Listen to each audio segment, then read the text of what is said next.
తన assistant choreographer పై అత్యాచారం లైంగిక వేధింపుల కేసులో Tollywood star choreographer Jani master కు పోలీసులు షాక్ ఇచ్చారు. జానీ మాస్టర్ మధ్యంతర బెయిల్ రద్దు చేయాలని పోలీసులు కోర్టును ఆశ్రయించారు.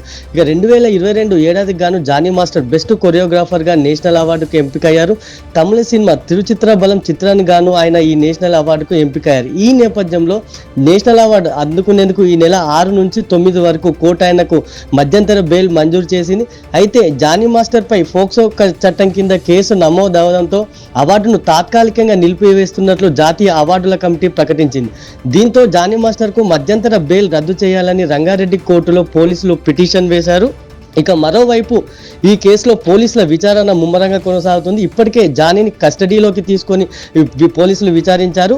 అయితే ఈ కస్టడీలో బాధితులే తనను వేధించిందని, పెళ్లి చేసుకోమని తన వెంట పడినట్లు కస్టడీలో జానీ మాస్టర్ చెప్పారు. అటు జానీ భార్య సైతం బాధితురాలే